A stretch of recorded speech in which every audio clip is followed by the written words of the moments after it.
The snow swallowed the taxi's taillights in less than 10 seconds. It carried away her stepmother, her half-brother, and a $200,000 settlement check, everything left of the 8 years Cora Whitfield had spent, breaking her back as a housemaid. What they left behind, on the iron bench of a bus station long since shut down. One suitcase with a frayed handle, and a 27-year-old woman with a rusted steel brace wrapped around her right leg. It was cold enough to freeze a breath before it could become a word. In the distance, abandoned freight cars sat silent along the rail line that ran toward the port, the kind of place people passed through, never stopped. Cora watched the tire tracks. The wind was erasing them, inch by inch, patient and quiet, as if the whole world had agreed to wipe away the evidence of an abandonment. "Wait here a little while. I'll call someone to come pick you up." Darlene had said it without meeting her eyes. She was looking at the check made out in her name, signed during the days Cora lay unconscious in a hospital bed, not yet knowing her legs would never run again. And Randy, her half-brother, had taken her wallet and her phone. "I'll hold on to these. Lots of thieves around here." There was no one coming. There was only the out-of-service sign rattling in the wind, and the darkness rising off the horizon like floodwater. Cora pushed herself up on her crutch. She had to move. Anywhere, anything but sitting still while the cold finished the job that sports car had left undone. The tip of the crutch slid on black ice. She went down hard. Her chin struck the concrete. The taste of blood spread across her tongue, mixing with the taste of snow. The crutch skittered 10 feet away, and to her, in that moment, 10 feet might as well have been 10 miles. Cora lay there, cheek pressed to the ice, listening to her own heartbeat slow. At first, the cold tore at her. Then it softened, gentle, in a way that was a lie, like a blanket someone had draped loosely over her shoulders. She knew that blanket's name. That was how people froze to death, more and more comfortable, until they simply fell asleep. People like you should cry quietly. Her stepmother's voice echoed in her head, and for the first time in her life, Cora did not cry quietly. She let out a laugh, dry, broken, white in the frozen air. Then 2 headlight beams cut through the wall of snow. A long black car slowed, stopped. The door opened, and a man stepped out tall, broad-shouldered, black overcoat hanging open as if the knife-edged cold meant nothing to him. The light caught a thin scar running along his jaw. He didn't ask who she was. Didn't ask why a woman was lying in an abandoned bus station in the dead of night. He simply stood there looking at the suitcase, at the steel brace showing beneath the hem of her pants, at the blood drying on her chin. There was not 1 ounce of pity in those gray eyes. "You planning to die here?" he said, his voice low and steady as an idling engine. "Or, are you getting in?" Cora didn't know who this man was. She didn't know that the entire city only spoke his name in whispers. She knew only one thing in 27 years of living. This was the first person who had ever asked her what she wanted. She spat the taste of blood from her mouth. "I'm getting in." If Cora's journey touched your heart, please like, share, and subscribe to our channel so you never miss the stories still to come. The inside of the car was another country. Cora sank into leather the color of dark coffee, and the heat rose around her like water filling a tub, slow and merciful, thawing her fingers 1 knuckle at a time. The man said nothing. He sat across from her with his eyes on the window, the scar along his jaw catching the glow of passing streetlights, and somewhere in front of them, a driver guided the long black car through the storm, as if the storm were a rumor. She wanted to stay awake. Some animal instinct told her that a woman should never sleep in a stranger's car, that she should watch the road, memorize the turns, keep one hand on the door.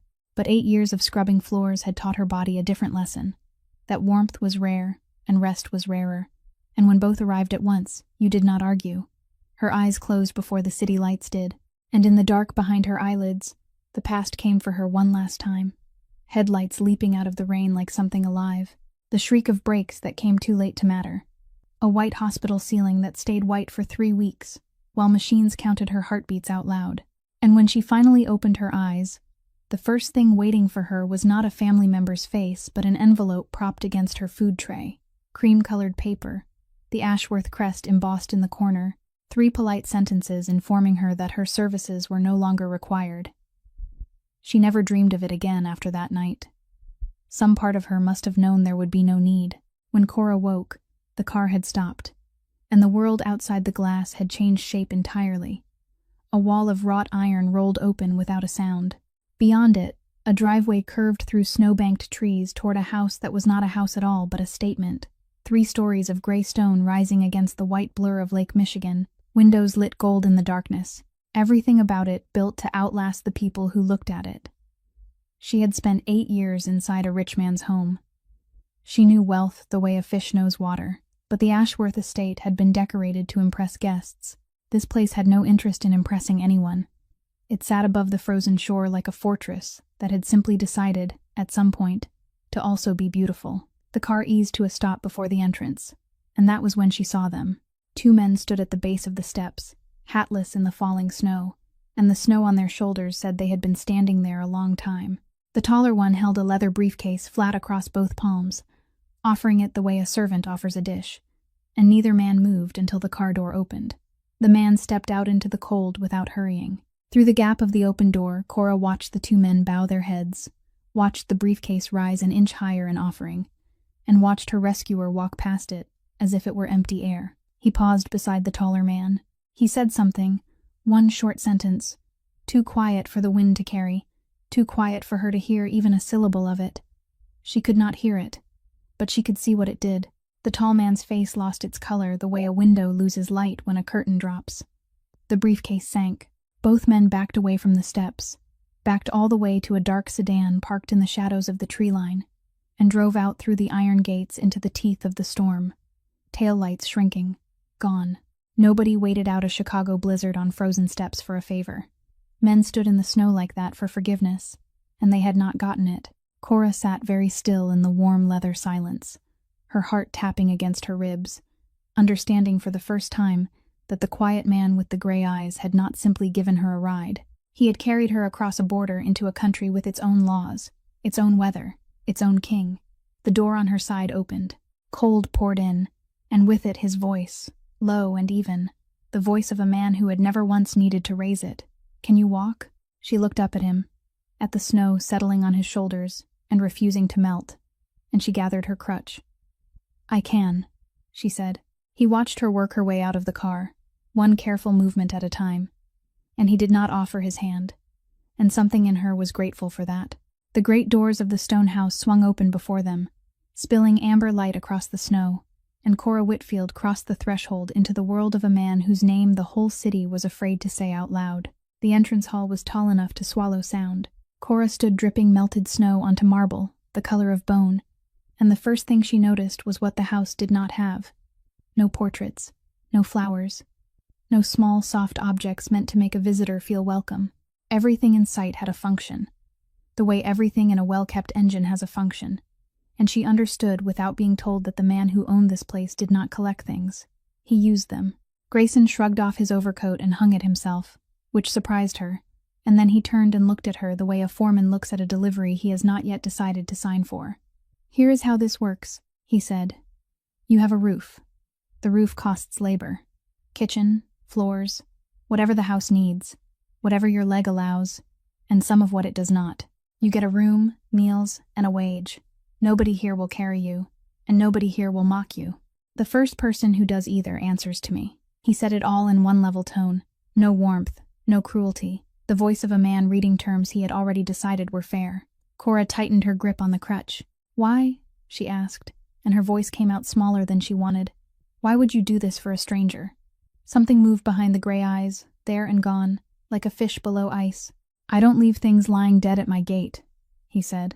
"Even things I haven't found a use for yet." The words should have insulted her. A year of polite Ashworth smiles had insulted her more. This was the first honest offer anyone had made her since the accident, and honesty, she was learning, had its own strange kindness. A stout, gray-haired woman appeared at the end of the hall, the housekeeper, summoned by nothing Cora could see, and Grayson said one word, "Mrs. Pell," and walked away toward the staircase, without a goodbye. "Mrs." Pell led her down a corridor into the staff wing, and the whole way there the older woman's eyes kept dropping to the crutch, to the rusted brace, measuring, doubting, adding sums that clearly did not balance. The room was small and clean. A bed, a dresser, a window facing the frozen lake, a folded stack of gray work clothes on the blanket. "Breakfast duty starts before light, Mrs." Pell said from the doorway, and her gaze slid down the steel one more time. We move fast in this house. All of us. The door clicked shut on the unspoken half of the sentence. Cora sat on the edge of the bed, ran her thumb along the frayed handle of her suitcase, and made herself a promise in the silence, the same promise she had made face down on the ice, that whatever this house asked of her, it would not find her wanting. Upstairs, in a study lined with ledgers instead of novels, a single lamp burned. Sawyer came in without knocking, because he was the only man alive with that privilege, and laid a thin folder on the desk. He was past 40, built like a dock piling, and he had a habit of saying the least that the moment required. "The woman," he said. Grayson opened the folder. A hospital admission from the winter before.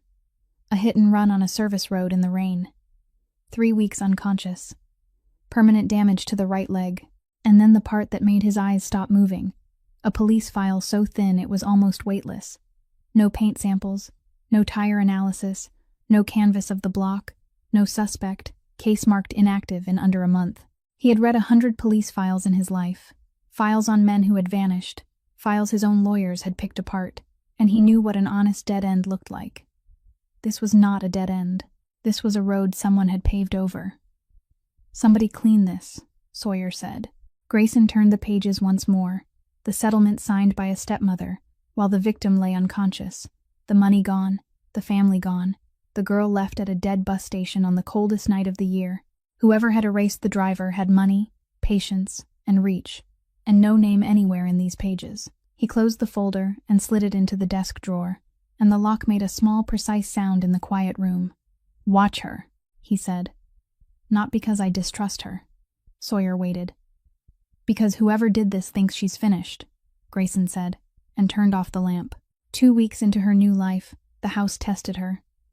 It happened on a morning when frost had sealed the kitchen windows white, and Mrs. Pell came down the corridor moving faster than Cora had ever seen her move, her face the color of old paste. The cook was gone, a family emergency downstate, no replacement possible before nightfall.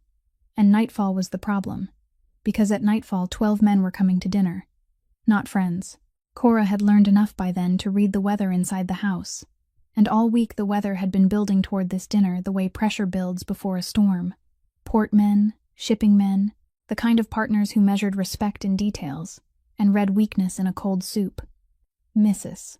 Pell stood in the middle of the kitchen turning in a slow circle, and the 2-day maids looked at their shoes, and nobody said anything, because saying something meant owning what came next. Cora set down the silver she was polishing. "I can cook for 12, she said. Every head turned. Mrs. Pell's eyes went where they always went, down to the brace, and stayed there. 8 years, Cora said. Dinners for 20, sometimes 30. I know the timing. I know the order of service. Give me the pantry and stay out of my way."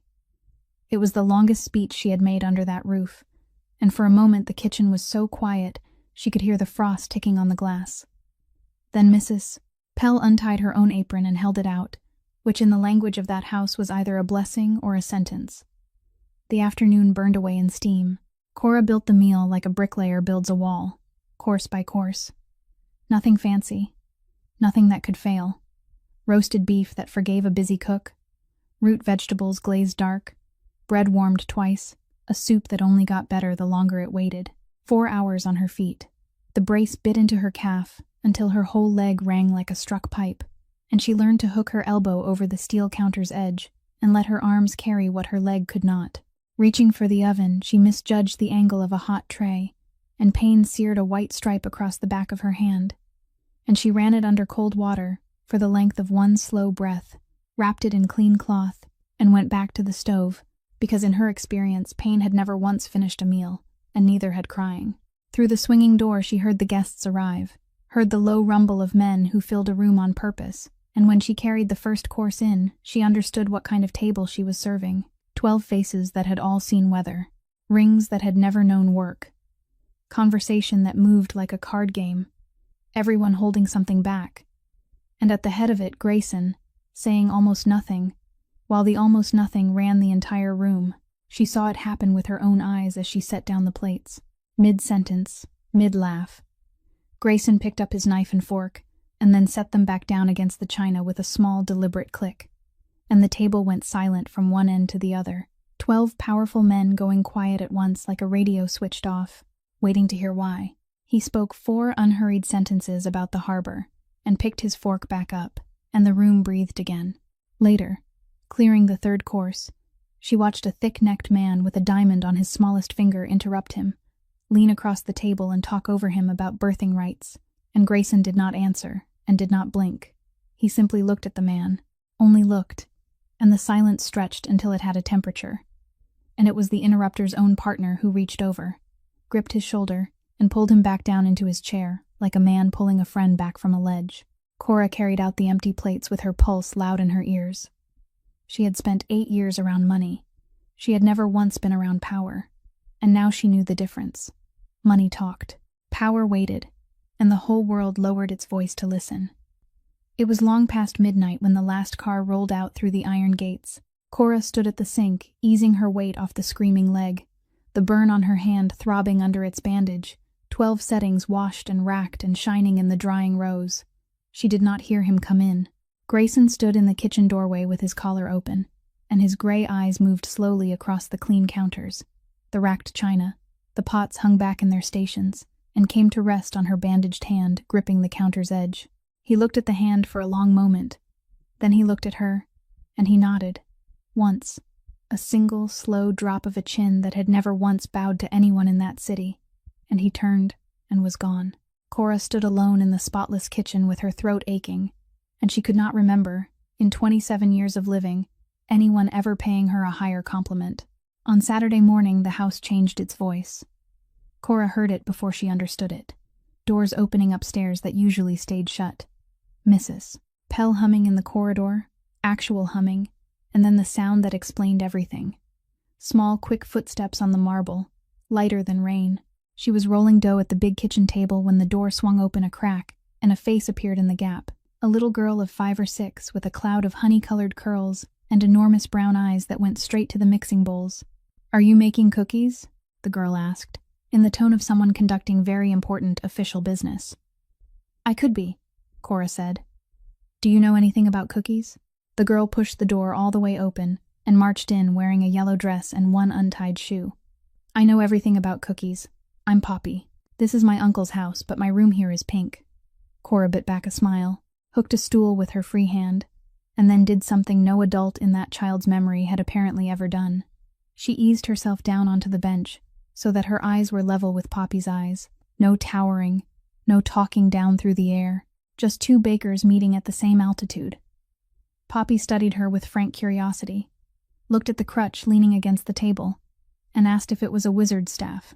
"On good days," Cora said, and Poppy accepted this completely, the way children accept the best answers, and climbed onto the stool with the seriousness of a surgeon scrubbing in. They made cookies, or rather, Cora made cookies while Poppy supervised, which meant flour, a great deal of flour. Flour on the table and the stool and the front of the yellow dress, and 1 glorious puff of it that went up like a tiny snowstorm when Poppy clapped her hands directly over the bowl and settled, perfectly, on the very tip of her nose. She went cross-eyed trying to look at it. Cora laughed, a real laugh, from a place in her chest she had thought was boarded up, and Poppy laughed because Cora was laughing, and the sound of the 2 of them filled the kitchen and floated down the corridor and out into the tall, cold rooms of that stone house, like something the architecture had been waiting years to hold. While the first tray baked, Poppy narrated her entire life with her chin in her hands. How she lived with Great Aunt June, out where the school had a real pond. How Aunt June let her feed the ducks, but only the polite ones. How she came here on weekends and holidays, and how her uncle's car was so long she could do a somersault in it, though she was not allowed, though she had. Cora listened and understood the shape of what she was hearing. A child kept wrapped in an ordinary childhood. School and ducks, and a great aunt's garden, far from the tall gray house and everything that moved through it, and she understood, too, that this arrangement was nobody's accident. When the tray came out, and the kitchen filled with the smell of warm sugar, Poppy insisted the first cookie go to Cora, because guests go first, and Cora was newer. It was at that moment, turning with the cookie in her bandaged hand, that Cora saw him. Grayson stood in the doorway, shoulder against the frame. There was no reading his face, but he had been there long enough that the flour dust had settled, and when Poppy shouted for him to come try one, he said he was needed elsewhere. and stayed exactly where he was for one heartbeat longer, watching the woman and the child laughing in the warm, bright room before he walked away. Winter deepened, and without anyone announcing it, the house began to run on Cora's clock. It happened the way ice thickens, quietly, layer by layer. She learned which floorboards in the east corridor complained, and stepped around them on early mornings.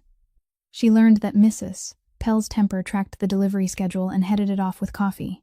She learned the rotation of the drivers, the names of the groundsmen, which doors were oiled weekly, and which were left to squeal on purpose so that no one could cross them unheard. The staff had stopped watching her crutch.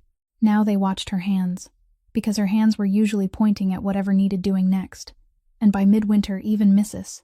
Pell had started asking her opinion in the small, sideways manner of a proud woman conceding territory 1 inch at a time. But the deepest fluency Cora acquired that winter had nothing to do with menus or linens. She learned to read the man of the house the way sailors read sky.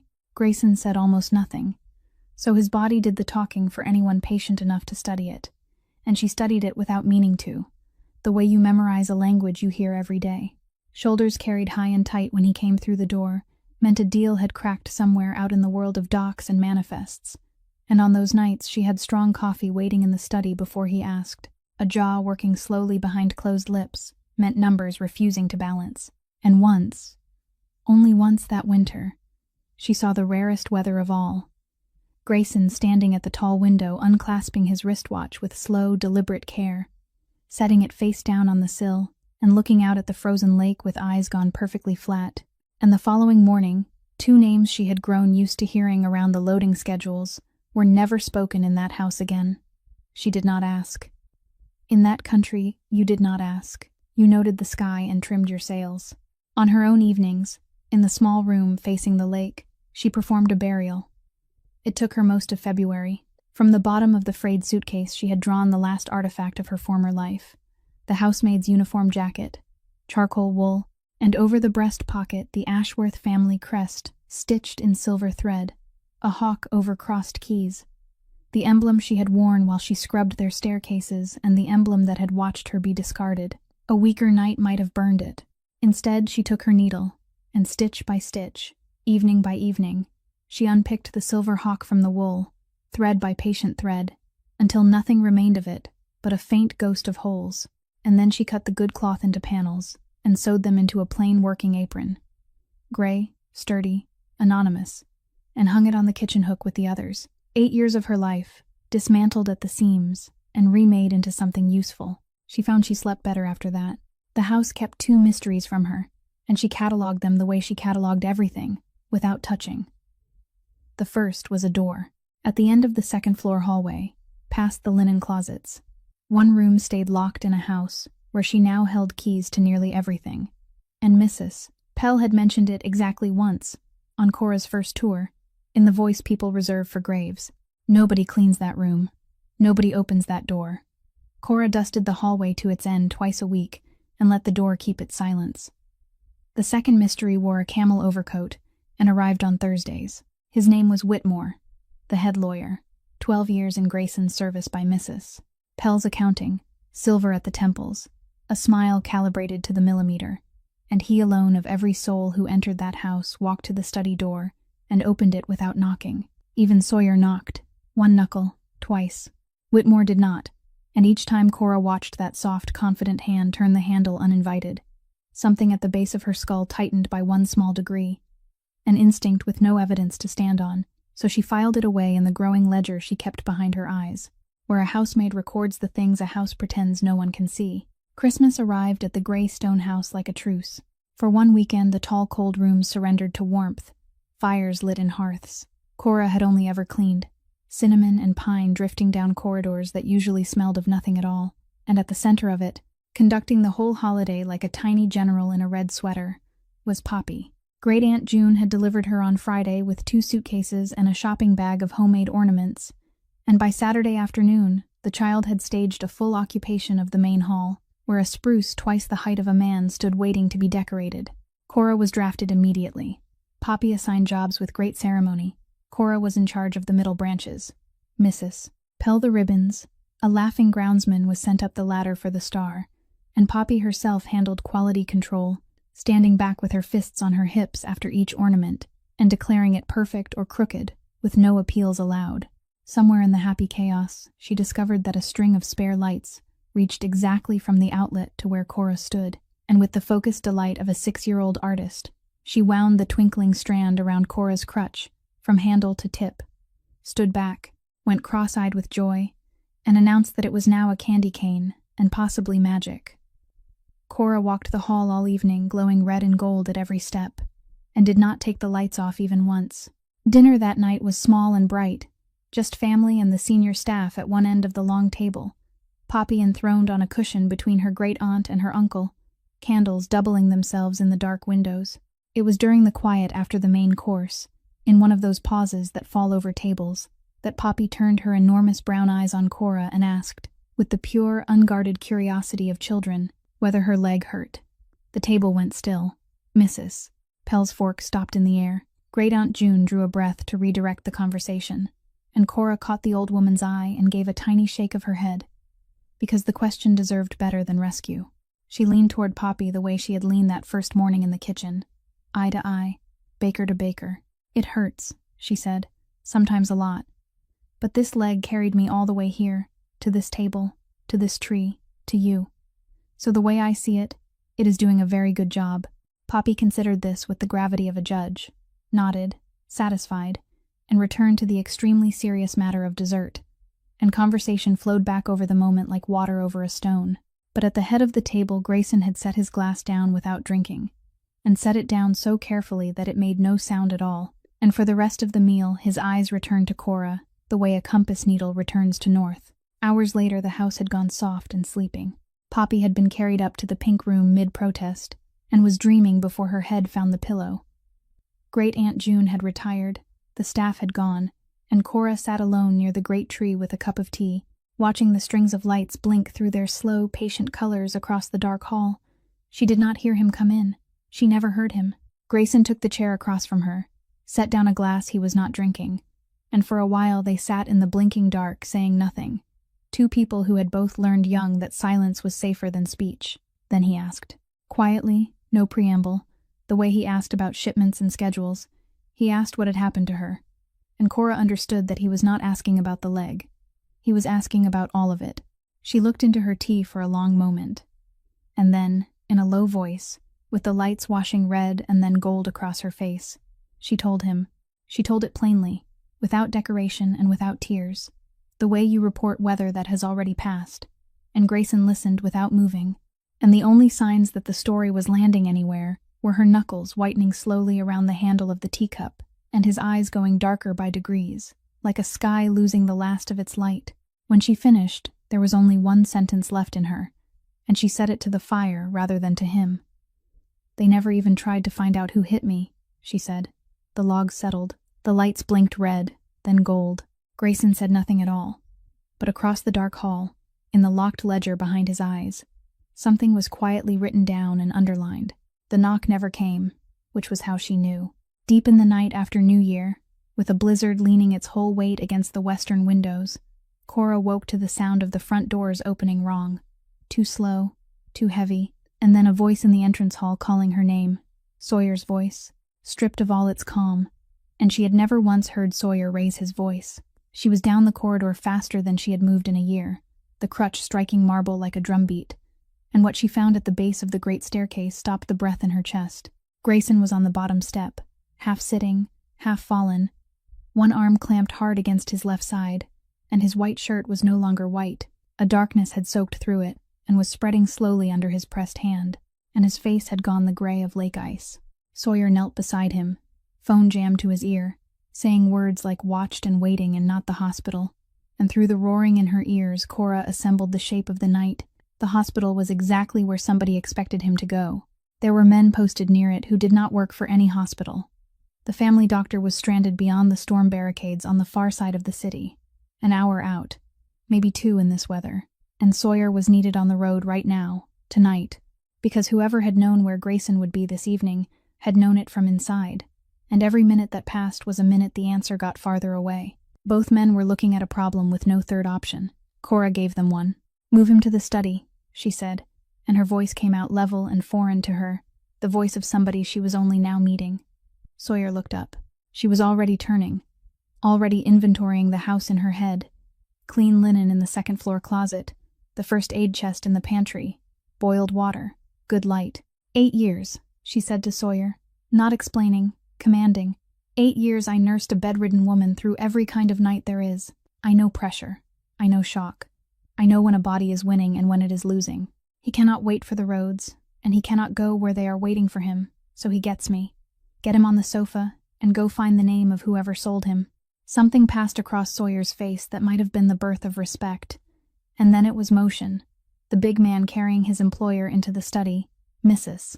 Pell running for linens with her nightdress flying, and Cora washing her hands to the elbow like a surgeon while the storm screamed against the glass. The next hour was the longest of her life, and she was strangely calm inside it. She cut the ruined shirt away and did not let herself feel anything about what the fabric had been hiding.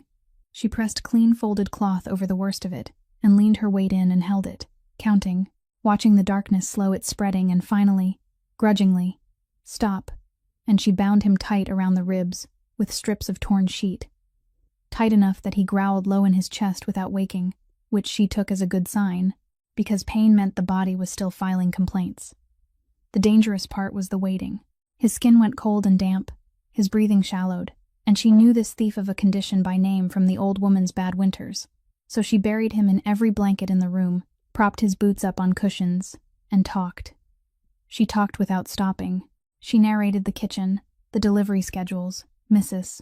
Pell's feud with the fish supplier, Poppy's opinions on ornament placement, anything, everything.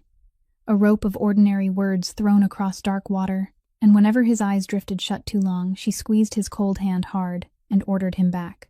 Once, near the worst of it, his gaze found her face and stayed there with a strange, faraway confusion, as if he were looking at her through years instead of lamplight, and she leaned close so he could not miss a word.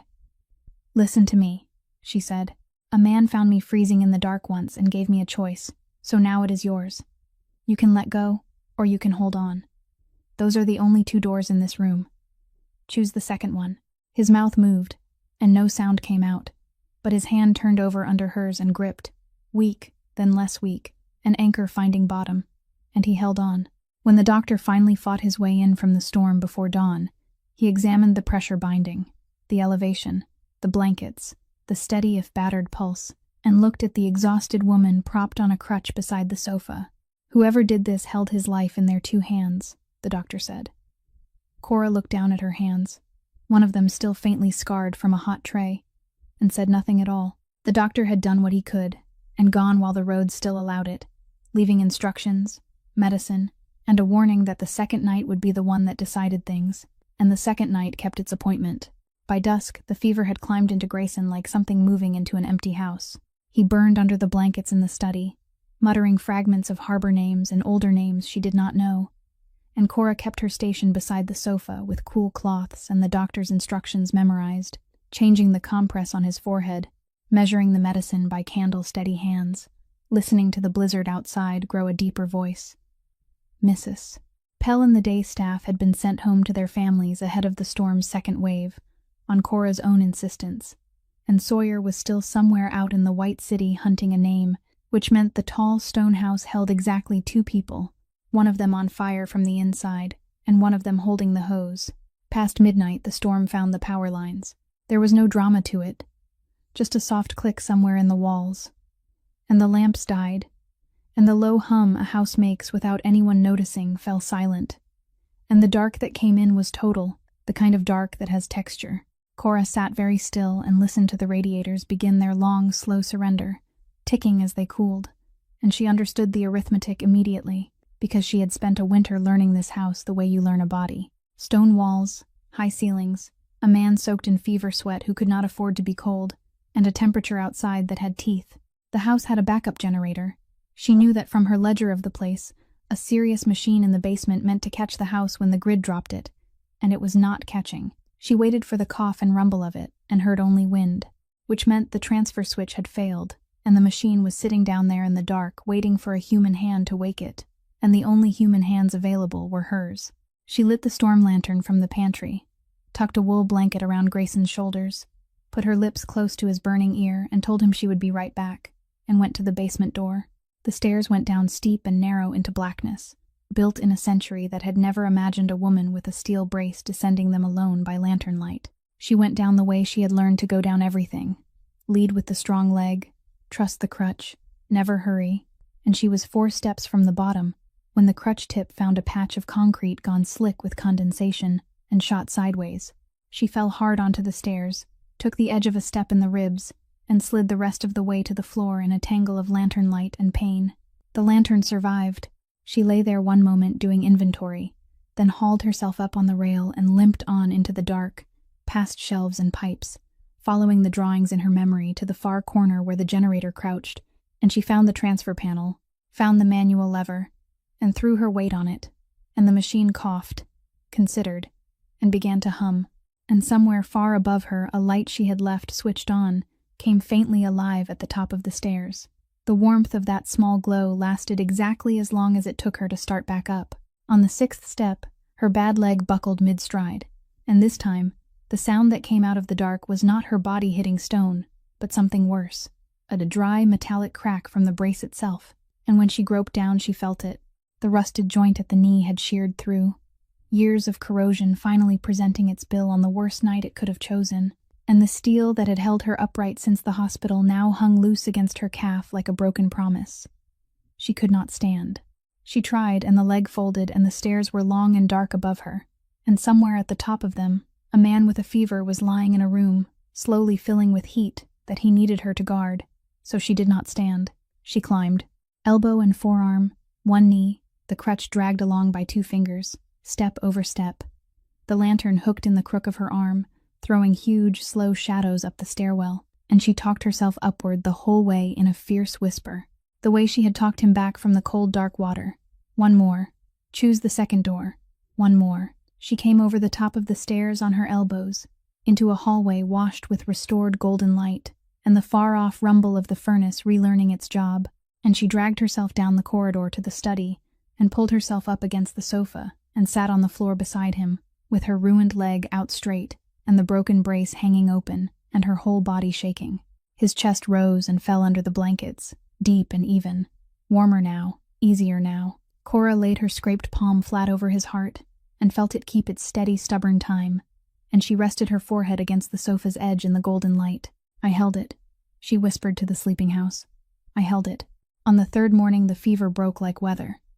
Grayson surfaced slowly out of a long red dark, and the first thing his mind registered was the quality of the silence, which was the ordinary working silence of his own house, and not the roaring kind he had been swimming through. And the second thing was sunlight, thin winter sunlight lying across the study floor in clean stripes, which meant the storm was over and the world had resumed.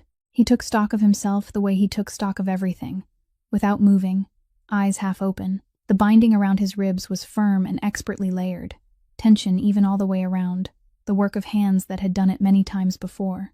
Blankets in strata, his boots off, his feet elevated on cushions someone had arranged with a nurse's geometry. On the table, medicine bottles in a disciplined row beside a basin and folded cloths. And then his gaze traveled the room and stopped, and everything in him went quiet in a different way. Propped in the corner by the door stood a steel leg brace, and it was broken, the knee joint sheared clean through, rust blooming at the fracture like something that had been waiting years for permission, and beside it leaned the familiar crutch, and in the armchair beside the sofa, folded awkwardly into a position no one would choose on purpose, Cora was asleep. She slept sitting up, her right leg stretched out stiff and unsupported, and even in sleep her body had not fully let go, one hand still resting on the edge of the sofa near his shoulder as if holding a post she had not been relieved from. Both her elbows wore raw scrapes. There was a fading bruise along one forearm. Her palms, curled open in her lap, were marked like the hands of someone who had climbed something. Grayson lay still for a long time and read the whole night off her body, the way she had learned to read his shoulders, the dead lamps, the cold coming up through the stone, the basement, the stairs, the broken steel, and the climb back, and by the time she stirred and opened her eyes, he had been watching her for many minutes with an expression no one in that city would have recognized. She came awake the way staff come awake, instantly accounted for, checking him first. Their eyes met. "You held my life," he said. His voice was rough gravel from the fever, but the words were level, plain, unornamented, a receipt being read aloud. Cora shifted upright in the chair, wincing, and met the receipt with one of her own. "You picked me up at a bus station," she said. "We're even." Something crossed his face that on any other man she would have called the beginning of a smile, and he let the silence stand for the length of one slow breath, and then he gave the word back to her the way men in his world sealed things heavier than contracts. "Even," he said. And in the thin gold light of that winter morning, something between them quietly changed its name, because a debt has a lender and a borrower, but even is a word between equals. She would not let him talk business until he had eaten, and he discovered he did not mind being outranked in his own study, and it was near noon, with soup finished and the color climbing back into his face, when the front door sounded and Sawyer came in still wearing 3 days of road. He looked at Grayson upright and breathing, glanced once at the broken brace in the corner, and once at Cora's scraped elbows, and filed both without comment. And then he crossed to the desk, took a single folded page from inside his coat, and laid it down. "Found where the money came from," Sawyer said. "The men that night were rented, paid clean, paid well. But the money did not come up from the docks. It came down from the lake shore, from the tall houses." Grayson unfolded the page, and Cora, watching from the armchair, saw a thing she had never seen in all her winter of studying him. His face changed. Not much, an inch of weather, but on that face an inch was a hurricane, and he folded the page again very slowly and looked out the window at the frozen lake for a long, long moment and said nothing at all. Recovery made Grayson restless in a way Cora had learned to work around, and for a week he haunted his own house like a large impatient ghost, forbidden the docks by the doctor, forbidden stairs at speed by Mrs. Pell, and reduced to signing papers and glaring at the frozen lake. So when he appeared in the kitchen doorway one gray afternoon and said, without preface, "Come with me," she assumed there was a household matter somewhere that needed her eyes. He led her up the main staircase, slowly, one hand pressed lightly to his bound ribs, and then down the second-floor hallway, past the linen closets, all the way to the end, and Cora's steps slowed on their own when she understood where they were going, because at the end of that hallway there was only one door, and it was the door nobody cleaned and nobody opened. The door Mrs. Pell had mentioned once, in the voice people reserve for graves. Grayson took a small brass key from his pocket, a key worn bright with handling, though the door it fed was never seen open, and unlocked it, and stood aside. The room was cold and perfectly kept. That was the first thing that struck her, that a room sealed away from the whole life of the house should be immaculate. No dust, no dimness, the work of one person's private hands over many years. Winter light fell through gauze curtains onto a small, quiet universe. A reading chair with a folded green blanket, a shelf of paperback novels, spines cracked with love, a vanity with a hairbrush and a dish of pins laid out as if their owner had just stepped away, and photographs, everywhere photographs. And from every one of them, the same young woman looked out, dark-haired, bright-eyed, caught in a dozen kinds of laughter, on a pier, in a graduation gown, in a garden with her head thrown back, a woman built entirely out of light. On the vanity sat an open jewelry box, holding a thin gold chain, and a ring too small for any hand in that house, and beside it, resting on white tissue in a box lid, a pair of very small shoes, soft white baby shoes with pearl buttons, still carrying somehow the clean, sweet smell of the shop they had come from, never worn but plainly held, often held, the tissue around them creased soft, with years of careful opening and closing. Her name was Meredith, Grayson said. He stood in the middle of the room with his hands at his sides, and his voice was not the level instrument Cora knew. It was quieter and older. "My sister, Poppy's mother." Cora stood very still among the photographs and let him find his way, and he found it slowly, in short sentences with long silences between them. The way a man walks on ice he does not trust.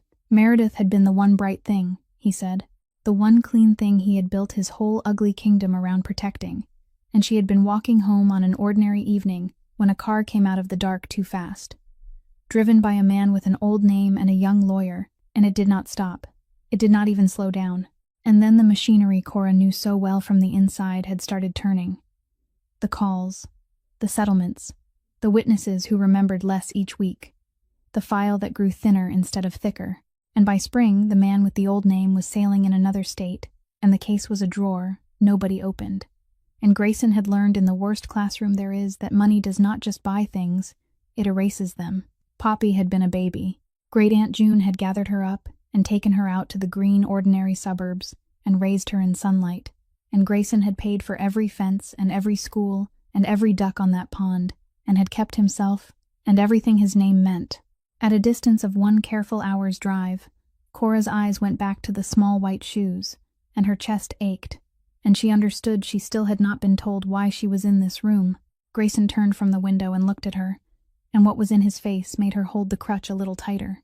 "That night at the bus station," he said, "you asked me once why I stopped for a stranger, and I let you believe it was principle.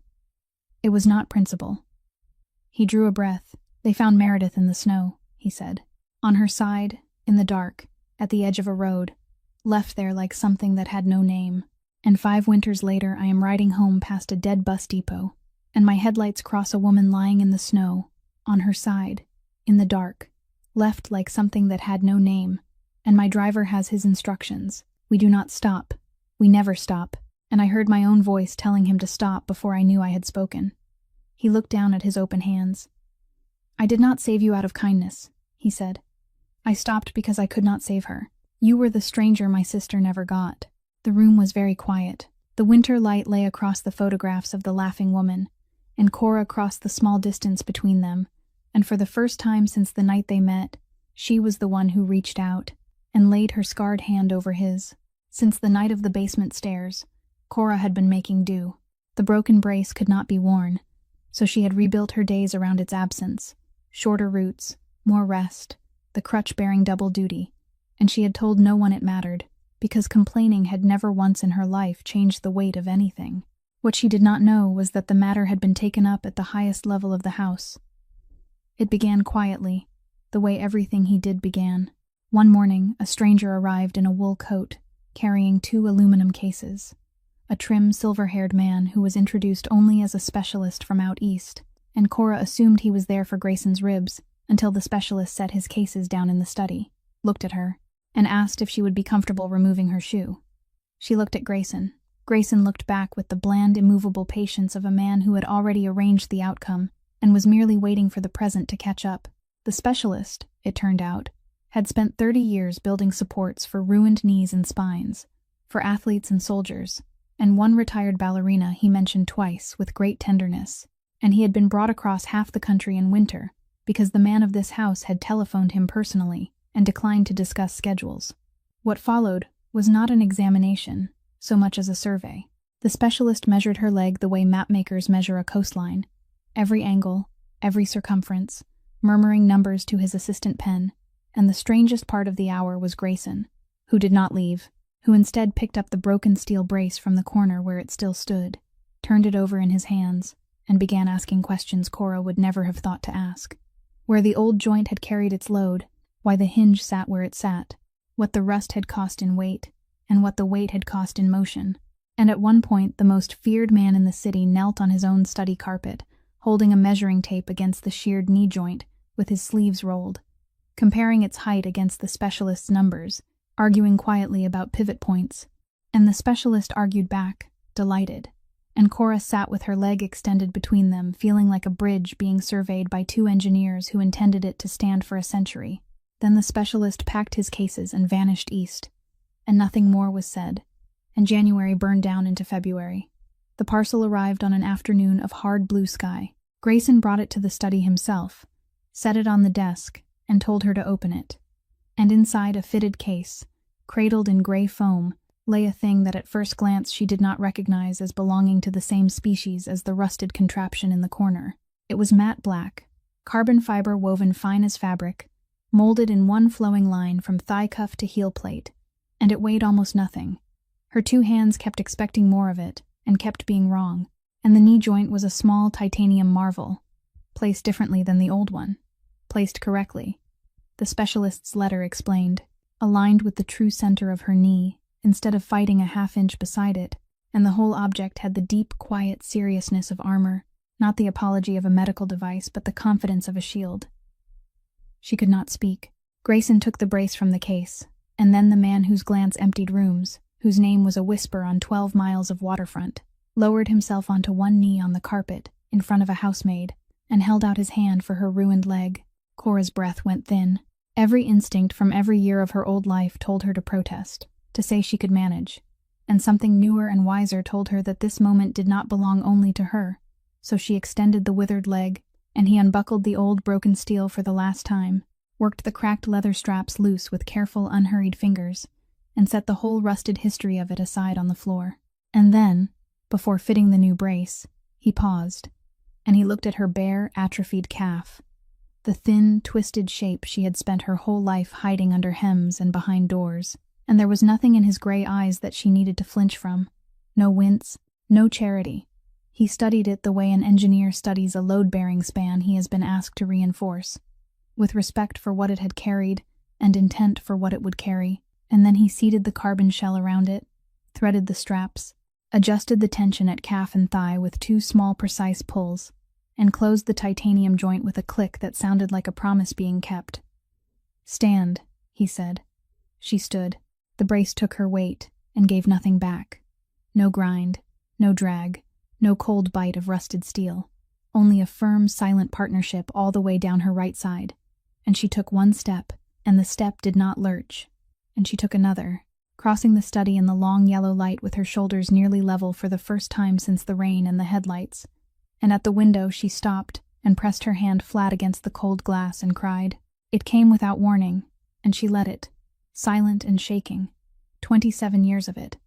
And it was the first time in the whole of her life that she had wept for something other than pain. Behind her, Grayson stood watching, and said nothing, and the old broken brace lay on the carpet like a shedskin. The visitor came on a day when the house was thin. Grayson had gone to the harbor for the first time since his recovery, Sawyer at his shoulder, and most of the staff were at the far wing taking inventory. So it was Cora who heard the bell, and Cora who opened the tall front door onto a man she had never seen before. Silver cufflinks, a cashmere overcoat the color of ash, and a smile that arrived a half-second before it was needed. He asked for Miss Whitfield, and when she said that was her name, the smile deepened as though she had passed a small test. And he said he represented certain long-standing interests, a family of some history, and that his business was with her alone, and would take only minutes, and was very much to her advantage. Some instinct told her to close the door. A stronger one, the one she had been feeding all winter, told her to hear what the world thought it could buy. She showed him to the small receiving room off the hall, and did not offer coffee. The lawyer, and he was a lawyer, it came off him like cologne, laid his slim leather case flat on the table, unclipped it, and produced 2 objects with the ceremony of a man dealing cards he already knew. The first was a document, perhaps a dozen pages, bound at the corner, dense with the kind of language built to exhaust readers into agreement. The second was a check. He slid the check across the table first, face up, unhurried, and Cora looked down and read it without touching it. And the amount printed there in crisp bank lettering was $2 million, and the check was so new its edges had never been folded, and the name of the account holder at the top, engraved in confident type, was a name she knew better than her own reflection: Ashworth. For a moment the room tilted. The lawyer was talking, his voice smooth as poured cream, phrases sliding past about the regrettable incident of last winter, about how memory, especially memory formed in trauma and darkness and rain, was a famously unreliable instrument, about how the enclosed agreement simply confirmed what medicine already knew, that she recalled nothing of the vehicle, nothing of the driver, nothing of the night at all, and how in recognition of her difficulties a certain family was prepared to be generous, quite absurdly generous, in exchange for that single signature. And Cora heard perhaps 1 word in 3, because her mind was moving down a staircase of its own, step by cold step. Nobody had ever told her who had been driving that car. The police file was a drawer of air. The settlement had been signed over her sleeping body, and in all her wondering she had imagined a stranger, some anonymous rich man from anywhere in the city. But strangers do not send lawyers with $2 million to buy a housemaid's silence. Strangers have nothing to fear from what she might remember. Only one kind of person needed her memory dead and buried, the kind who could not survive her remembering. And the check on the table wore the Ashworth name like a confession, and behind her eyes the last piece slid home with a sound like a lock closing. The service road where she was struck ran along the back of the Ashworth grounds, and the car had come from the direction of the house, out of the gates she polished, out of the garage whose floor she had swept 100 times. And upstairs in that house lived a son who drove too fast and laughed too easily and was, the newspapers said lately, preparing a run for city council. Preston. The lawyer had reached the end of his stream and was holding out a heavy black pen. She looked at it and did not move, and something in her stillness made his manner shift, the cream cooling, and he leaned back and regarded her with the first honest expression of the visit, a kind of bored distaste, and said that he had been instructed to add a personal message should she hesitate. The young gentleman of the family had told him, and here the lawyer's voice took on the borrowed drawl of a man quoting his, "Better, people like her ought to know their price, and be grateful anyone had bothered to set one." The words went through the room like cold air. Cora rose, steady on the black carbon brace, walked to the receiving room door, and opened it. The lawyer studied her a moment longer, then gathered the unsigned agreement, squared its edges, and slid it back into the case along with the unfolded check, unhurried, letting her see how little the refusal weighed. From the doorway he told her that offers of this kind had a lifespan, and that memory, once it became inconvenient, had a way of becoming dangerous. And then he crossed the snowy court to a dark sedan, and was gone through the iron gates. Cora stood alone in the hall, one hand braced against the cold stone wall, her heart going like a hammer in a locked room, and the house around her was silent, and the two people she trusted in this world were miles away at the harbor, and she had just looked into the face of the thing that had erased her, and it had a name she had been dusting for 8 years. He knew before he reached the door of his own house. Cora would understand that later, that a man like Grayson did not learn things in the order other people learned them. The gate cameras had already told Sawyer, and Sawyer's face had already told Grayson, and so when he came into the entrance hall that evening, with the cold still on his coat, he was not the man who had knelt on the study carpet with a measuring tape. He was the other one, the one the waterfront knew, Mrs. Pell took one look and evaporated with the tray she was carrying, and the hall emptied the way water empties from a cracked bowl, and Grayson stood in the middle of the marble, with his gloves still on, and looked at Cora, and his eyes were the flat gray of a lake before the ice takes it. "A lawyer for the Ashworth family sat in my house today," he said. His voice was quiet, which was the worst of it, quiet and even, and stripped of everything the winter had grown between them. "In my house, at my table, alone with a woman who spent 8 years on the Ashworth payroll. In the same week my own people are tracing money that runs down from the lake shore." He took one step closer, and the step was soundless. "So you will forgive the question," he said, "but I find I need to hear the answer from your mouth. Tell me what you are in this house for." The words landed like a hand of cold water, and inside her something cried out to explain, to pour out the whole afternoon, the smile that arrived early, the borrowed drawl, the staircase of understanding she had climbed alone in the silent hall. She said none of it, because a winter of reading this man had taught her one true thing, that words were the currency of the world that had tried to buy her, and he had been cheated in words by professionals, and there was only one language left that he had never once been lied to in. Cora turned without a word and crossed to the hall console, where a slim leather folder had been waiting all afternoon exactly where the visitor had left it in parting, squared to the table's edge like a snake arranged to look like a gift, and she carried it back, and she set it down on the marble table between them, and opened it. The agreement lay on top, a dozen dense pages, and she turned it slowly so that it faced him, so that he could see the signature line at the end of it, and the signature line was empty. Beside it she laid the check, and the check said $2 million, and it said Ashworth, and its edges were crisp and unfolded, never creased, never pocketed, never even touched by her hand except to carry the folder it came in. $2 million, unclaimed, lying face up on cold marble between a housemaid and the most dangerous man in the city. The clock in the hall spent 3 long seconds saying nothing, and Cora watched the suspicion die.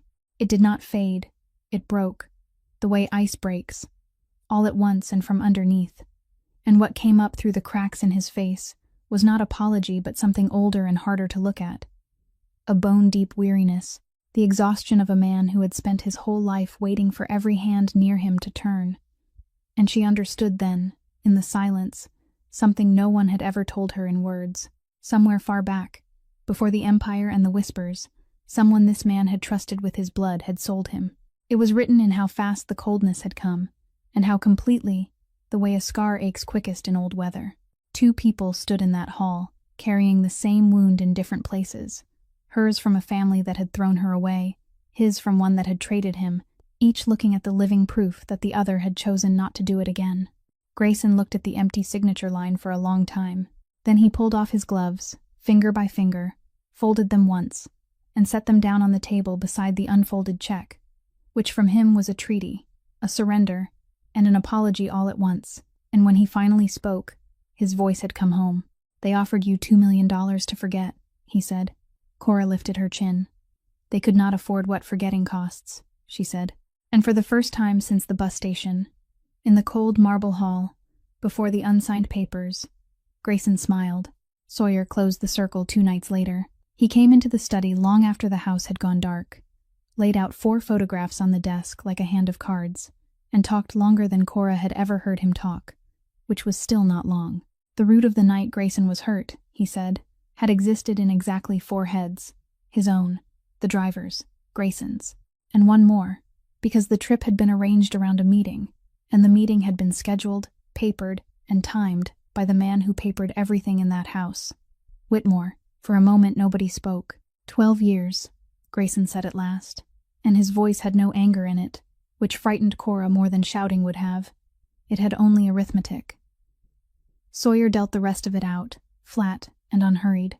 The rented men had been paid through a laundry of small companies, and the small companies washed back, 1 basin at a time, to a development trust on the lakeshore, and the trust wore many polite names, but ate from one table, the Ashworth table.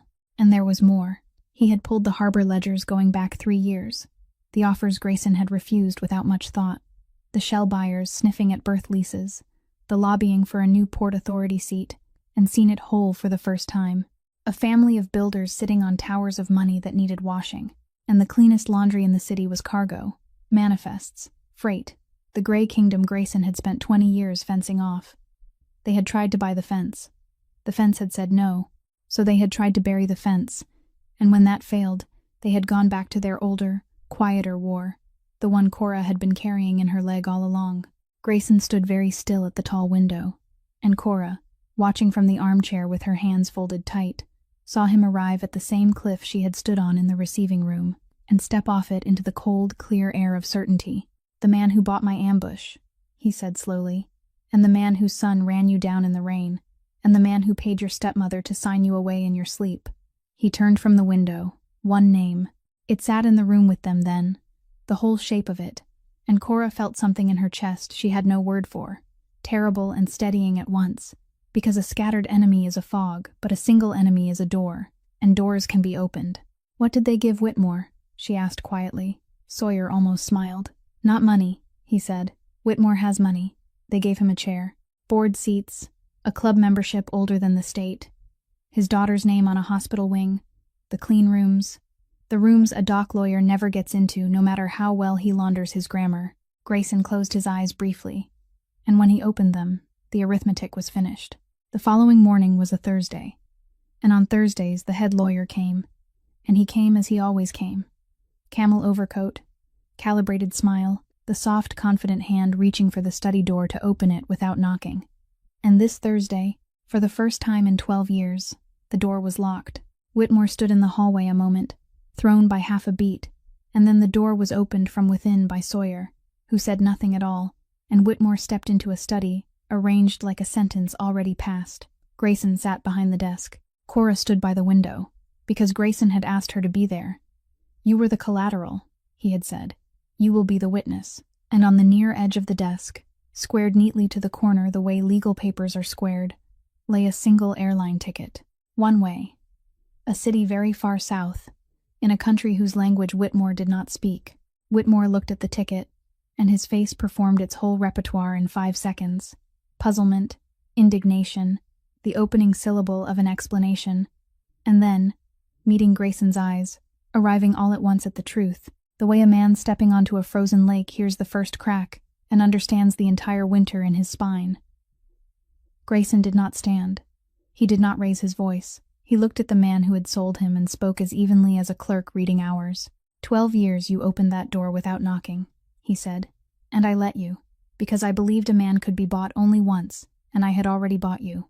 My mistake, and I have paid for it." He touched 2 fingers briefly against his ribs, in full. He nodded at the ticket. "That leaves once," he said. "You have until the sun goes down to be gone from this city, and you will want to hurry, because everything you traded me for, the chairs, the clubs, the wing with your daughter's name on it, is built on the family whose books I am about to open, and when they burn, the men who sat in their light burn with them." Whitmore's hand shook as he picked up the ticket. He looked once at Cora by the window, the housemaid he had walked past for a winter without seeing, standing straight on her black brace in the morning light, and whatever he saw in her face made him look away first, and then he was gone, and the study door stood open behind him, and no one ever again entered it unannounced. The parcel came with the ordinary mail on a gray Tuesday, a brown paper package the size of a bread loaf, postmarked from a suburb she had never visited, and Cora nearly set it aside with the household deliveries until she saw the handwriting on the label. She stood in the kitchen holding it for a full minute before she could make her hands move. She knew that handwriting. She had helped teach it, cramped, leaning left, the letter T crossed low. The hand of a boy she had walked to school through 2 winters of her own childhood, a boy who had grown up sharing a roof with her and calling her name down hallways, and who had stood at a frozen bus station with her wallet in his pocket and told her it was for safekeeping. Randy. There was no note inside. She looked twice, 3 times, lifting the packing paper, checking the seams of the box, and there was nothing. No letter, no apology, no explanation, as if the sender had started 100 versions of one and drowned every single one of them, and in the end had simply mailed the things themselves and let them do the talking. On top, wrapped in a grocery bag, lay a folder of papers. She read them standing up, and by the second page she had to sit down. The first document was a photocopy of a power of attorney bearing her own signature, except that it was not her signature. It was close, practiced, a forgery built by someone who had studied her hand across years of birthday cards and grocery lists, and it was dated to a week when Cora Whitfield had been lying in a hospital bed unable to hold a spoon. The second was worse. Bank records, statements in Darlene's name, and there among the tidy columns a single deposit that dwarfed every number around it, wired in 2 days before the settlement was signed, and the paying account traced back not to any insurance company but to a private family trust. And the name on the trust was Lionel Ashworth. Her stepmother had not merely taken the settlement money, she had been paid, separately and in advance, by the father of the man who did it, paid to sign, paid to silence, paid to make the whole matter of Cora disappear while Cora slept. The kitchen was very quiet.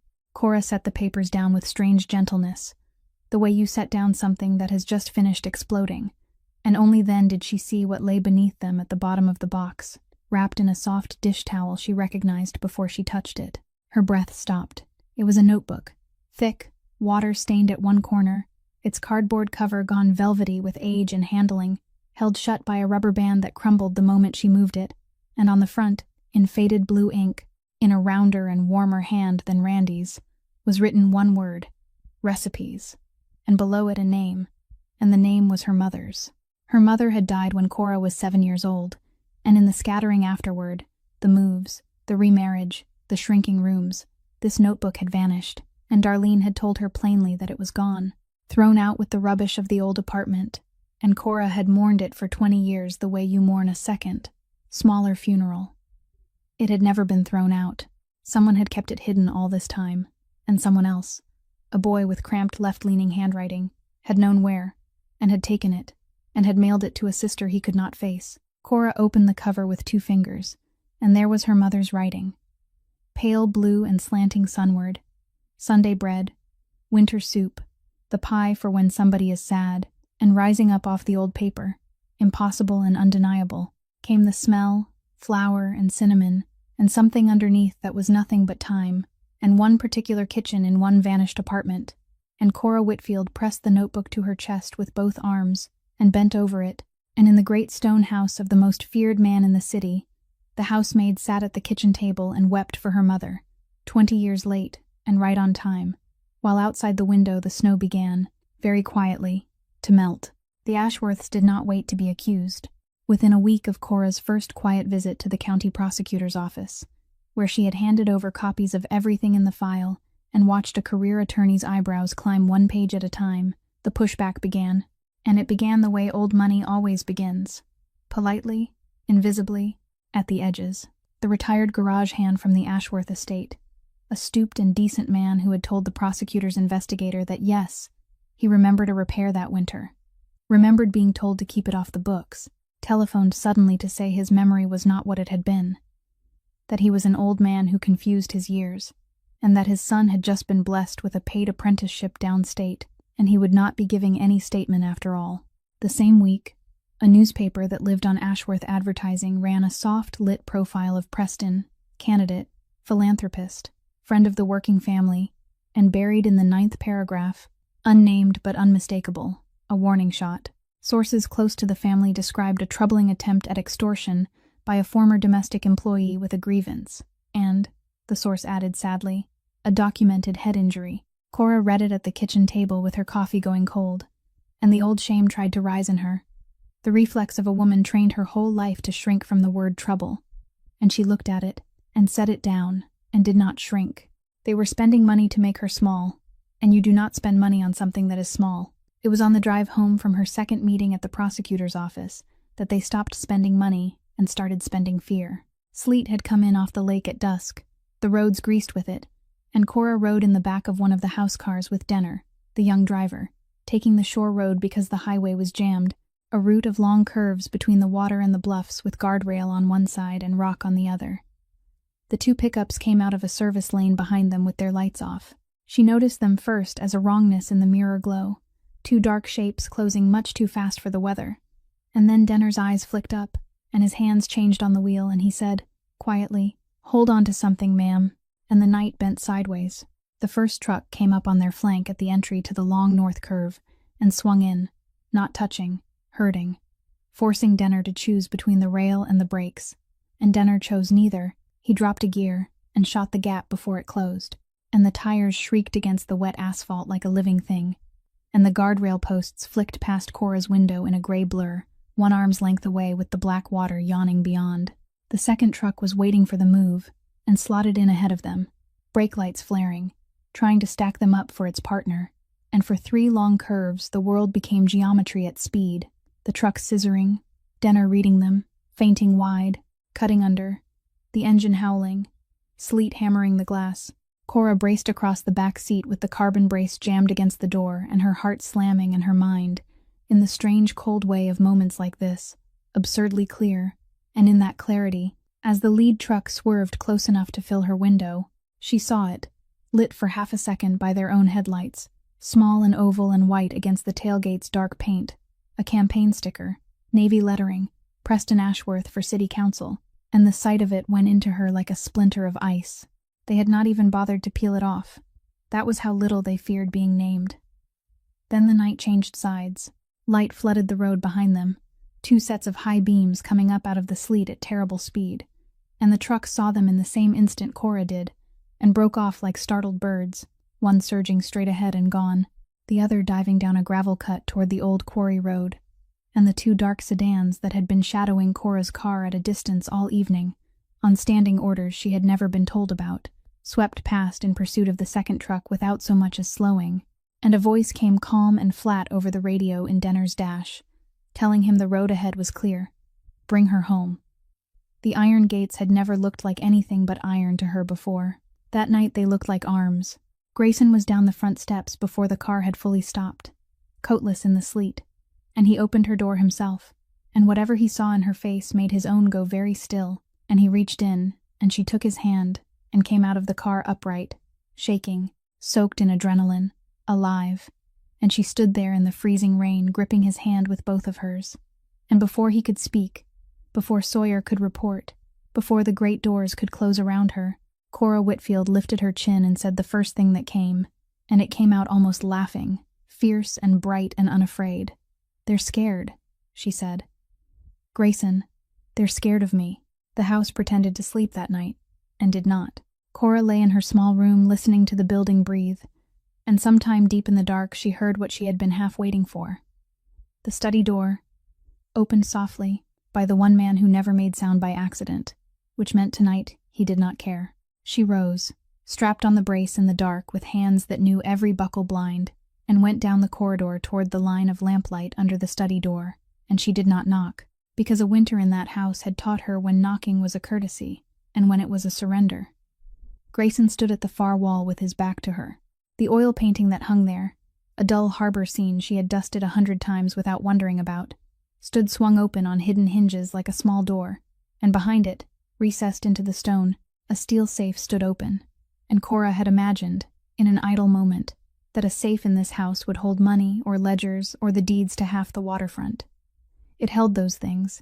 It also held, on a shelf of its own, wrapped in oiled cloth that he had already folded back, a heavy black pistol, and Grayson was standing before it, the way a man stands before an old faith he has not practiced in years, but has never once forgotten.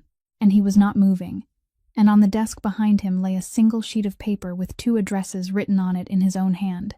She knew whose addresses they were. The whole silent house knew. She stepped inside and closed the door, and at the click of the latch he spoke without turning, and his voice was the flat gray one, the waterfront one. "Go back to bed, Cora." She did not go back to bed. She crossed the carpet and put herself in the space between the desk and the safe, directly in his path, which no one on 12 miles of harbor would have dared. And she stood there on the black carbon brace, both feet planted, shoulders level, steadier on her legs than she had ever been in her life, and she made him look at her. "A bullet is cheaper than a trial," he said, still quiet. "It is faster, it is certain, and it is the only language that family has never found a way to buy. They sent trucks after you on an iced road, and they will send worse, and I have ended problems for less than that, and the city sleeps better for some of it, whatever the city says about me in daylight." His eyes went past her to the open steel. "Tell me why I am still standing here." And Cora, who had been asked once at a frozen bus station whether she planned to die, heard herself answer the man who had asked it, and her voice did not shake. "Because if you cross that room," she said, "they win. Not survive, win. Think, Grayson. They cannot beat the evidence. They cannot beat the law once it wakes up. So there is exactly one door out of this for them, and it is you. It is the monster. They need the whisper to be true. They need Preston to stand at a podium in a black tie at a funeral and be right about you.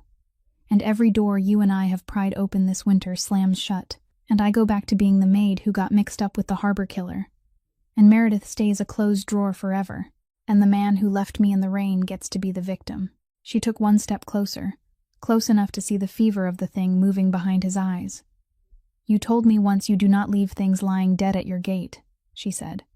"Then do not leave yourself there. I did not crawl up those basement stairs to save a man so he could hand that family his own soul with the safety off." What happened then happened in silence, and it was the longest silence of the winter. He looked at her, and past her at the steel, and something in him fought itself all the way down. 20 years of doctrine against one lamplit woman, the oldest reflex he owned against the only person alive who had ever stood in this room and told him no. And Cora watched the war, and did not move an inch of ground. And at last Grayson reached past her, slowly, and she stood aside just enough, and he folded the oiled cloth back over the dark shape, and closed the steel door, and turned the handle, and the sound the lock made, a plain, small mechanical sound, seemed to go through the stone house louder than any noise that room could ever have produced. He stood a moment with his hand flat on the closed safe, breathing like a man surfacing. "Then your way," he said, "needs proof that cannot be bought twice." And there he finally almost smiled, "because it turns out your way has been sitting in my world all along. A car that needed quiet repairs that winter could not go to a dealership. It went underground. And underground, every garage on my waterfront keeps a private book. Dates, plates, damage, cash, insurance for the day. Somebody powerful pretends not to know them. Sawyer pulled the book this evening. The dates match the rain. The plate matches the Ashworth garage. And with the papers Randy sent, the settlement your stepmother signed is not a wall anymore. It is a confession with her name on it." He looked down at the sheet of 2 addresses, picked it up, and fed it to the fire. Spring was still a rumor on the lake when the last car came through the iron gates uninvited.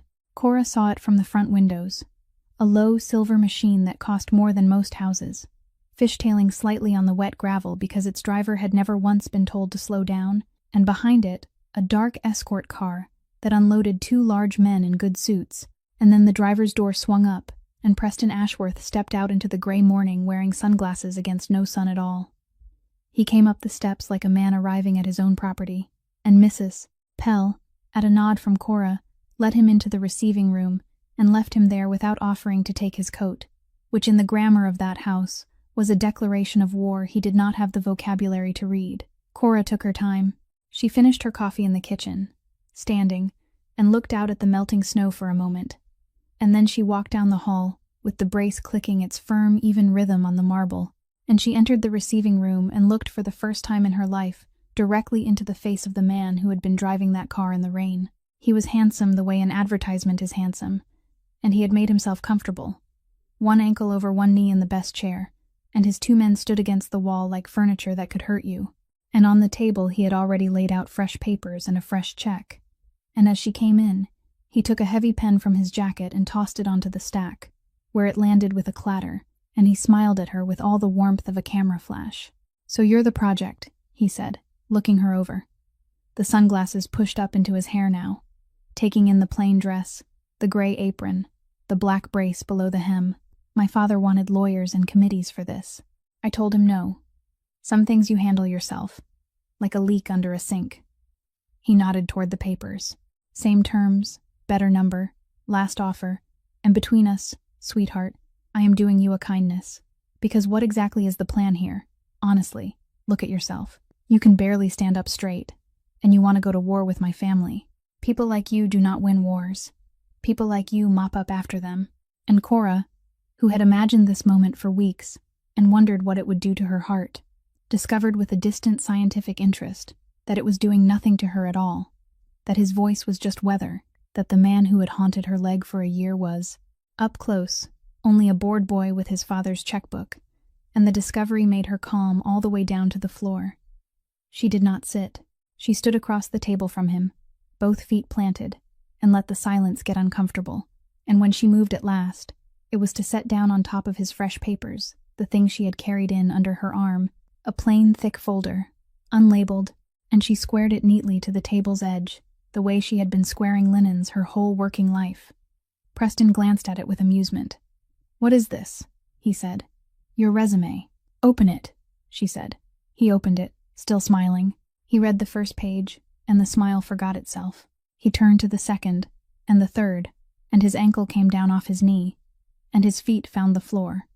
And Cora watched the color leave his face in stages, the way ink leaves paper in strong sun, and when he finally looked back up at her, the boredom was gone.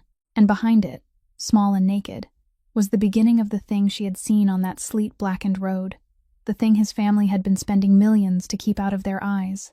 Fear. "You cannot," he began, and stopped, because his voice had come out wrong. Cora leaned forward, both hands flat on the table, and spoke to him quietly, almost gently. "The way you explain something final to a child. Go home," she said, "and tell your father the message got confused somewhere. The housemaid he paid to have thrown away at a bus station, the one who could barely stand. She died out there in the cold, just like he planned. She is gone. What is standing in front of you now is the witness, and the witness does not sign, and the witness does not sell, and the witness remembers everything." One of the men against the wall shifted his weight, and it was at that exact moment that the room changed pressure, and Cora did not need to turn to know why. Grayson came down the last steps of the staircase and crossed the hall and stopped in the receiving room doorway. And he did not speak, and he did not look at the two men in suits. He looked only at Preston, mildly, patiently, the way deep water looks at a swimmer. And against the wall the two large men glanced at each other and then, without a word passing anywhere, took one step sideways toward the door, and then another, until they were no longer between anyone and anything. Preston gathered his papers with hands that no longer worked smoothly. He left the check. Perhaps he forgot it. Perhaps some last animal instinct told him it might still buy something. And Cora picked it up from the table, crossed to the fireplace where the morning fire was settling into coals, and held the small, crisp fortune out over the flames, and looked back at him. "This is the second time your family has tried to buy my leg," she said. "I did not sell it when I had nothing." She opened her fingers. The check dropped, caught, curled, the fine engraved lettering swelling and blistering as the ink boiled black. And in 3 breaths, $2 million was a gray ash rising up the flue, gone into the winter sky over the lake. "Get out of this house," Cora said, and Preston Ashworth got out, past the silent man in the doorway, out into the melting morning, and the silver car sprayed gravel all the way to the gates, and it sounded, "Missus," Pell would say later, drying her hands in the kitchen with enormous satisfaction, exactly like running away. What came after was faster than anyone expected, because the truth, once it finally gets a courtroom, moves like spring water through a broken dam. Cora testified on a bright morning in a plain gray dress, her voice level from the first word to the last, and 3 rows behind her sat a young man with cramped left-leaning handwriting, who had driven through the night to tell the court what he had seen signed at his mother's kitchen table. And by the time the season turned, the campaign posters were coming down all over the city. The family trust was answering federal questions it could not afford, and the name Ashworth, which had opened every door on the lakeshore for 3 generations, had become the kind of name people lowered their voices around for entirely new reasons. Justice did not roar. It simply, finally, arrived, wearing paperwork instead of armor, and it was enough. Darlene came in the last week of the melting snow. Cora saw her from the window first, a small figure at the iron gates in a coat too thin for the weather, and something old twisted in her chest, and then, examined honestly, settled. The Ashworth money was gone, clawed back by lawyers and judgments, and the woman who had signed away a sleeping stepdaughter now stood outside the tall gates asking to speak with her, and Cora walked down the long drive alone and unhurried, the brace ticking its steady rhythm on the wet stone, and stood on her side of the bars while Darlene wept and reached through them and spoke of family, of misunderstanding, of hard times and mercy, and of how they could help each other now. Surely, after everything, because blood was blood. Cora listened to the whole of it without interrupting, the way you let rain finish. Then she said the only thing she had crossed the drive to say. "You taught me that people like me should cry quietly," she said. "I did, for 20 years. I am done now. These days I live out loud." And she turned and walked back up the drive with her shoulders level, and did not look behind her. And the gates, which had opened for senators and shipping kings, stayed closed. Spring came all at once that year, the way it does on the lake. And on a green morning in May, a crowd gathered in a converted warehouse on the north edge of the harbor district, where a new sign hung over wide, bright doors, the Meredith Center, a training school for cooks and craftspeople whose bodies the working world had written off, funded quietly and entirely by Callaway Freight. And inside, the first class of 18 students was touring gleaming kitchens, fitted with counters at every height, tools rebalanced for every kind of grip. And at the front of it all, in a plain apron with no crest on it, stood the director, Cora Whitfield, who had insisted the stoves go in before the office furniture. The place smelled of fresh paint and, already, of baking, because Poppy had claimed the demonstration kitchen an hour earlier and was conducting a very serious cookie operation with 3 delighted students, flour rising like weather, her laughter ringing off the high windows and out the open doors into the sunshine, and watching her run her happy circles around the big center island. Cora thought that some inheritances are not money at all. Some are a bright room, and the smell of sugar, and a child who has never once been told to be quiet. She felt him before she saw him. Grayson stood in the wide doorway with the spring light behind him, watching her across the busy room the way he had watched from the kitchen door on a winter morning that felt like another lifetime. And this time he did not stay at the threshold. This time he crossed the room to her through the flower dust and the laughter, and took her hand.